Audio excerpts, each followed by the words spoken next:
Mais um top 5 tá começando aqui no canal, rapaziada. E o tema de hoje é nada mais, nada menos que fogo no parquinho. Mas fica tranquilo, eu não tô falando de BBB, eu tô falando de fogo no parquinho dentro da torcida do Botafogo. As grandes discussões, que alguns jogadores ocasionaram dentro da própria torcida e que dividiram bastante opiniões de grupos grandes e divergentes. A partir de agora, aqui no canal Brown e Fogo, começa mais um top 5. O top 5 dos jogadores, pelo menos dos últimos anos, neste século, nessas últimas décadas, os jogadores amados e odiados ao mesmo tempo, que faziam a torcida entrar em conflito, tanto pessoalmente nas discussões nos bares, quanto nas redes sociais. O top 5 começa agora.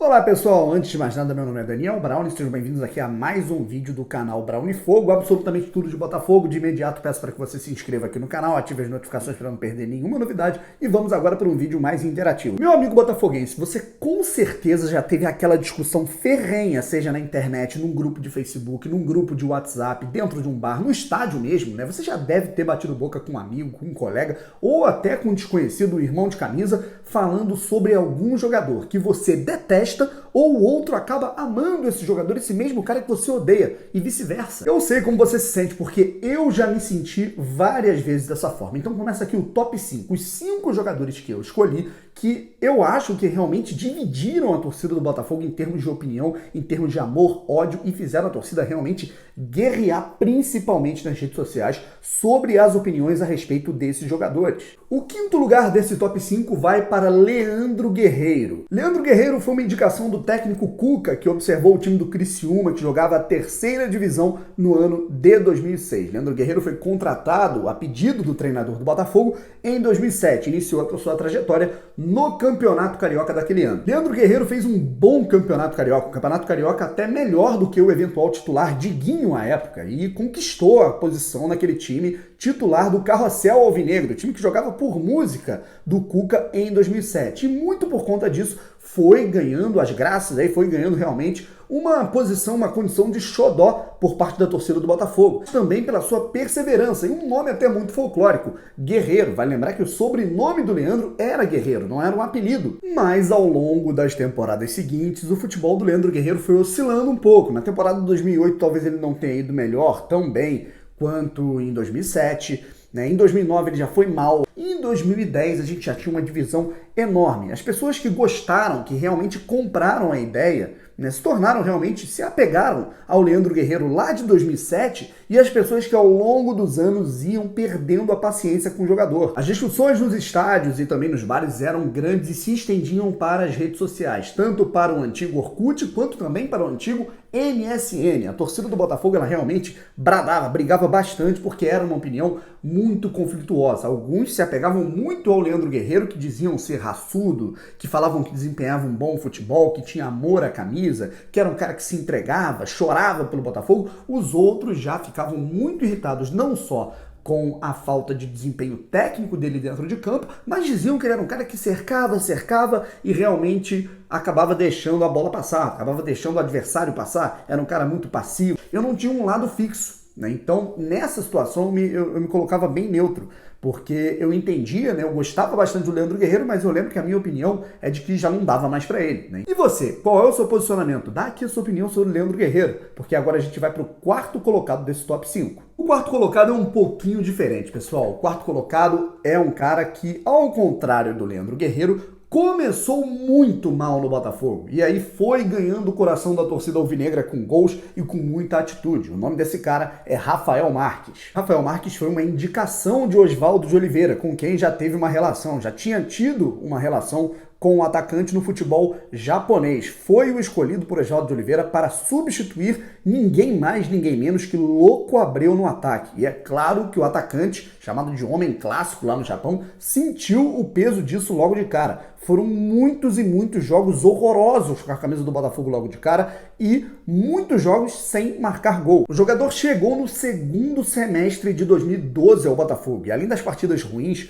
foi em branco a sua primeira temporada com a camisa do clube e só foi marcar um gol, Rafael Marques, contra o Quissamã na Taça Guanabara do Campeonato Carioca de 2013, após 21 partidas. Na verdade, o gol foi marcado na Taça Rio, na Taça Guanabara e nos jogos das semifinais da Taça Guanabara e na final também. Rafael Marques continuou passando em branco, aí ele desencantou contra o Quissamã, marcaria mais 4 gols e marcou o gol do título do Botafogo. O Botafogo já tinha um empate contra o Fluminense na final da Taça Rio, mas ele marcou o gol que sacramentou o título. A partir daqueles jogos, o Rafael Marques começou a jogar muito bem e fez um ótimo Campeonato Brasileiro com a camisa do Botafogo. O que era um ódio absurdo e unânime da torcida do Botafogo, que já pedia a saída do Rafael Marques em peso, em campanhas no Facebook, nas redes sociais, no Twitter, fora Rafael Marques, não sei quantos dias do Rafael Marques sem marcar gol, evento para contar os dias aí para o Rafael Marques ir embora do Botafogo, e depois isso foi diminuindo. O que era ódio começou a virar amor e o jogador começou a cair nas graças de parte da torcida. Aí que vem a divergência. Uma outra parte, bem rancorosa, não aceitou essa retaliação, né? Esse casamento entre a torcida do Botafogo e o Rafael Marques, e continuou falando que o cara era horroroso, que ele não tinha qualidade nenhuma, que isso era uma fase, que não esqueciam as atuações horrorosas do Rafael em 2012. Então, mesmo com a quantidade de gols, o Rafael Marques marcou gol importante no Campeonato Brasileiro, gol de título no Carioca, foi homem clássico no Botafogo também, né? Marcou gols contra o Vasco, contra o Flamengo, marcou contra o Fluminense, e mesmo assim a gente tinha uma grande discussão em volta do Rafael Marques, que eu acho que era vencida pelo pessoal que gostava dele. Só na temporada de 2013, Rafael Marques marcou 19 gols com a camisa do Botafogo e era um cara muito versátil. Fazia a frente, mas se tivesse que fazer o lado, ele fazia o lado. No momento que o Seedorf se machucava, ele chegava a recuar para o meio de campo e chegou a jogar bem em todas as posições, cara. O Rafael Marques, na minha visão, se redimiu bastante das péssimas atuações em 2012. Eu acho que vocês já puderam ver aí o meu lado. E não é um lado que ficou tendencioso só quando ele foi bem, rapaziada. Eu perdi a conta de quantos grupos de Facebook eu fui excluído na época em que o Rafael Marques jogava mal por defendê-lo, por falar, ó, o cara tá mal, ele tá numa seca, mas eu acho que vocês estão sobrecarregando o ódio, né, a raiva que vocês tiveram pela saída do Louco Abreu, né? E não necessariamente que vocês acham ele tão ruim assim. Eu ainda acho que ele vai dar a volta por cima. Era o meu posicionamento, a torcida não gostava, a galera não gostava na época que eu não era nem conhecido e muitos me enxotavam de diversos grupos de Facebook e era realmente fogo no parquinho. Agora a gente tem a falar do terceiro colocado dessa lista. E esse vai causar polêmica, rapaziada. Eu tô falando aqui do cara que foi realmente o homem decisivo na fase final do Campeonato Brasileiro de 2016 para que o Botafogo se classificasse para a Libertadores. Sim, eu falo dele, Camilo. O Botafogo sofria imensamente no início de 2016 de criatividade, na falta de criatividade da equipe e realmente de um camisa 10, o cara que armasse as jogadas e fosse realmente o protagonista da equipe. Isso se resolveu de imediato quando o Camilo chegou ao Botafogo no segundo semestre daquele ano. Já chegou arrebentando, já chegou fazendo uma partidaça contra o Internacional de Porto Alegre no Beira-Rio, deu assistência e marcou gol. A partir dali, a torcida do Botafogo já de cara se empolgava muito com o Cabeleira, que foi decisivo em clássico contra o Fluminense, foi bem em partida contra o Flamengo, marcou gol de bicicleta em cima do Grêmio, e aí marcou depois, foi uma partidaça em que ele acabou com o jogo contra o Cruzeiro no Mineirão, uma partida decisiva demais para que o Botafogo subisse ainda mais na tabela e chegasse próximo ali da vaga da Libertadores da América. Só que depois dessa partida, o Camilo já começou a oscilar um pouco. Já nos últimos jogos da temporada de 2016 do Campeonato Brasileiro. Nada que chamasse tanto a atenção, mas ele já não conseguia fazer tanta diferença naqueles jogos finais e desde então começava uma grande discussão da torcida do Botafogo. A rapaziada que realmente abraçou o Camilo e ficou realmente emocionada com o bom desempenho dele logo no início, e o pessoal que ficava com muita raiva dessa proteção e desse suposto crédito que ele tinha por conta das partidas boas no início. Chegamos a 2017 e o Camilo, apesar de ter sido convocado para a seleção do Tite em jogo comemorativo, né, deu caneta no Berrio, a torcida do Botafogo fez festa, mas realmente o cara foi de mal a pior, rapaziada. Fez apenas um golzinho naquela temporada atuando com a camisa do Botafogo contra o Atlético Nacional da Colômbia. Foi, inclusive, talvez o único jogo naquele ano em que o Camilo tenha feito uma atuação convincente. E realmente, cara, o cara fez um golzinho só e não deu nenhuma assistência. Então ele ia de mal a pior. Mas mesmo assim, a gente tinha uma discussão enorme dentro da torcida do Botafogo. A rapaziada que abraçava o Camilo, principalmente os adolescentes, os pré-adolescentes, as crianças, gostavam do Cabeleira, gostavam do personagem Camilo, e o pessoal que não aguentava essa, vamos dizer, passada de pano da rapaziada que gostava dele para justificar as más atuações dele. Ah, ele foi deslocado para a ponta. Ah, ele está jogando para se sacrificar pelo Montijo. E aí depois ele foi, o Montijo se machucou, ele voltou para o meio e continuou não jogando nada. E aí depois deu chilique com o Jair Ventura, que aflorou ainda mais essa rivalidade nos grupos de WhatsApp, nos grupos de Facebook, no Instagram, no Twitter. Realmente foi uma grande divisão. Divisão essa que realmente talvez tenha estremecido o conflito, ter realmente feito o ambiente do Camilo não ficar muito favorável dentro do Botafogo. Tanto que acabou sendo negociado, foi envolvido numa negociação com o Internacional, foi o Camilo para o Inter e veio o Brenner, centroavante, para o Botafogo. Foram 7 gols marcados de Camilo com a camisa do Botafogo, 6 deles naquela reta final de Campeonato Brasileiro em 2016. Apenas um golzinho em 2017, realmente a discussão ela foi intensa. O segundo nome da lista agora sim é muito polêmico. Eu falo aqui, rapaziada, de Rodrigo Pimpão. Pimpão chegou para sua primeira passagem com a camisa do Botafogo em 2015, foi muito importante no primeiro semestre no que diz respeito aos primeiros jogos da Série B. Eu perdi a conta de quantos jogos o Botafogo venceu por 1-0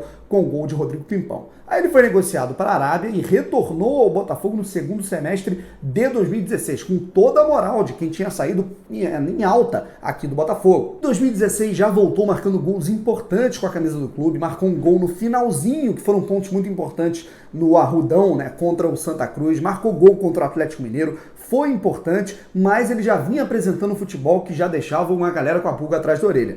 Em 2017, a situação do Pimpão, ela se aflorou no nível em que realmente ele ganhou muitos fãs ao longo de todo o Brasil com a camisa do Botafogo. Pimpão se tornou o maior artilheiro do Botafogo em competições internacionais, na Libertadores ao lado de Jairzinho. Pimpão marcou gol de classificação contra o Colo-Colo no Chile, marcou gol decisivo de bicicleta contra o Olímpia, marcou gol da vitória contra o Estudiantes, contra o Atlético Nacional, gol de carrinho contra o Nacional Uruguai. Então realmente o primeiro semestre de 2017 de Rodrigo Pimpão com a camisa do Botafogo foi absolutamente mágico e fez com que o jogador colecionasse fãs, principalmente mirins, ao redor do Brasil inteiro. Mas a partir do segundo semestre de 2017 isso começava a mudar um pouco. O Pimpão começou a oscilar no próprio Campeonato Brasileiro, no momento que o Botafogo acabava perdendo de maneira melancólica a vaga para a Libertadores no ano de 2018. E dali para diante foi de mal a pior. O Pimpão vinha tendo um rendimento muito ruim, muito abaixo, porque era um jogador realmente que sempre apresentou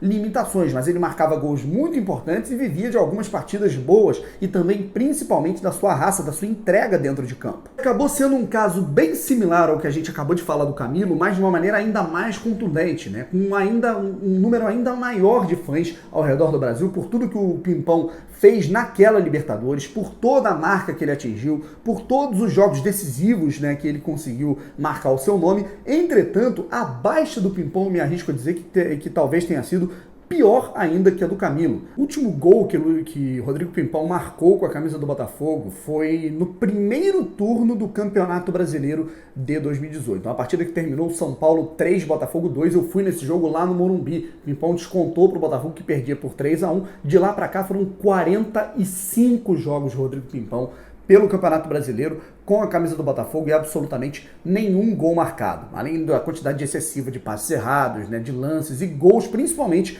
gols perdidos com a camisa do Botafogo. Eu falo por mim aqui, rapaziada, porque eu já fiz vídeos aqui tanto elogiando o Pimpão em algumas partidas, em algumas virtudes, e fui atacado por haters do Pimpão, e também fiz aqui críticas a algum tipo de jogo, a algum tipo de coisa que o Pimpão tenha feito que eu não gostei, e recebi muitas críticas de fãs de Rodrigo Pimpão. Então, a torcida do Botafogo, embora não pareça, eu tenho a impressão de que aqui no Rio de Janeiro a torcida do Botafogo tende mais a não gostar do Rodrigo Pimpão do que a torcida a macro no Brasil inteiro. Eu vejo muitos e muitos fãs do Rodrigo Pimpão, né? Isso eu falo pela minha experiência em jogos fora do Rio de Janeiro. Quando eu fui a Goiânia, tinha muita gente, ele foi muito aplaudido, teve um nome muito gritado pelos torcedores lá na capital de Goiás. Né? Quando ele entrou na partida contra o Cruzeiro, se eu não me engano, ele entrou no lugar do Luiz Fernando, ainda no primeiro tempo, no Mineirão, num jogo pelo Campeonato Brasileiro do ano passado, o Pimpão foi muito aplaudido pelos torcedores,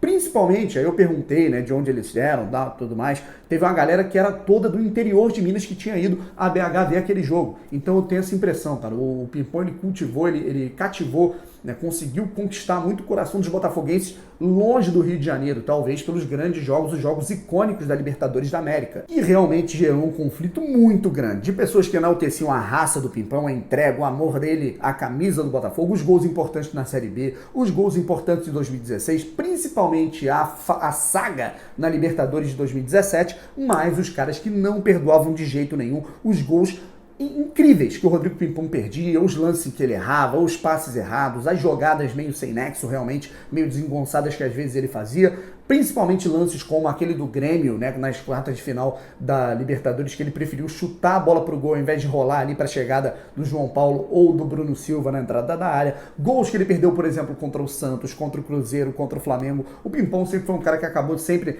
cara de frente pro gol, era um cara que perdia muitos gols e isso irritava bastante. Então, uma relação de amor e ódio de Rodrigo Pimpão aí com a torcida do Botafogo. Eu quero a tua opinião sobre o Rodrigo Pimpão aqui nos comentários. E agora vamos pro principal personagem aqui nesse top 5. Meus amigos falam aqui a respeito de Lúcio Flávio. Já era um desejo antigo da diretoria do Botafogo e esse namoro se concretizou em 2006. Lúcio Flávio chegou aí ao Botafogo, junto de Dodô, era a principal contratação para a temporada. Começou até bem, jogando o Campeonato Carioca, marcando gol em clássico contra o Vasco da Gama, marcando gols importantes, mas aí teve uma lesão muito, mas muito grave, teve uma torção de joelho e só voltou a jogar, né, desempenhar um bom futebol, um bom rendimento de futebol em 2007. Foi justamente nesse ano, com o carrossel alvinegro do Cuca, que o Lúcio Flávio conquistou a torcida do Botafogo com o seu futebol. Teve uma belíssima temporada, na verdade, duas ótimas temporadas, em 2007 e 2008.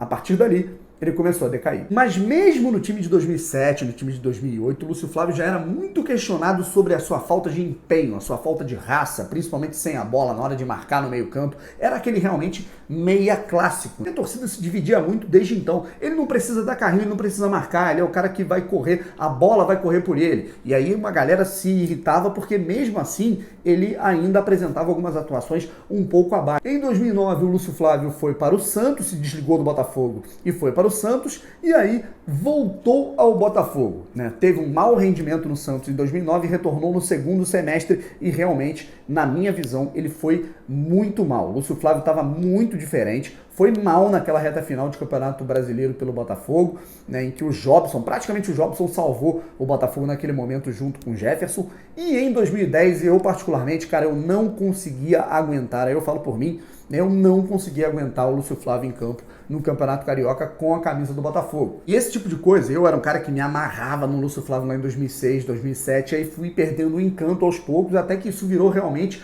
uma situação em que eu detestava ver o Lúcio Flávio jogando. E acabei migrando para o grupo das pessoas que criticavam ele de maneira ferrenha no fim da trajetória dele pelo Botafogo. As discussões eram muito intensas, cara, porque por conta do bom desempenho do Lúcio Flávio no início do Campeonato Carioca de 2006 pelo Botafogo, as temporadas de 2007, 2008, o Lúcio Flávio era um cara que conquistou o coração principalmente da torcida um pouco mais que se cativa mais pelo jogador, que é aquele cara mais humilde, é um cara mais simpático, é um cara mais carismático, né? Então o meia clássico, né? A torcida do Botafogo acabou se apegando. Mas a parte da torcida, uma outra parte, não gostava do Lúcio Flávio, não só em relação à queda de rendimento dele, mas à personalidade. Achavam o Lúcio Flávio um pouco bonzinho demais. Ele como capitão, eu tendo a concordar, um cara que falava pouco com o árbitro, vinha muito com o papo, era um cara religioso, né? É um cara muito religioso, o Lúcio Flávio, né? Então dava aquela noção de que o Lúcio Flávio era um cara muito bonzinho, muito santinho, e a torcida do Botafogo não gostava desse estigma, que acabava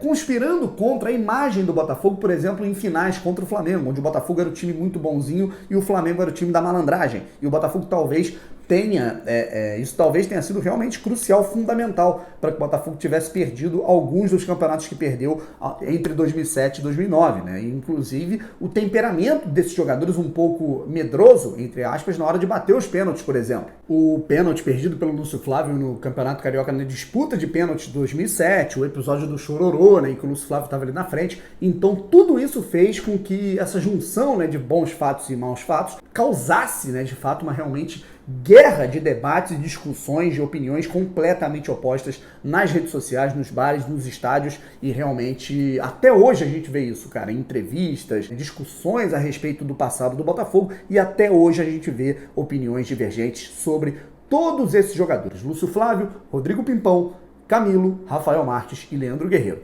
Você conhece algum outro jogador que realmente fez a torcida do Botafogo se dividir e se conflitar em relação a debate sobre alguma opinião a respeito desse jogador? Coloca aqui, cara, coloca também a sua opinião a respeito de todos esses jogadores que foram falados aqui. Nós vamos ficando por aqui, rapaziada. Se inscreva aqui no canal, ative as notificações para você não perder nenhuma novidade. Valeu, fui!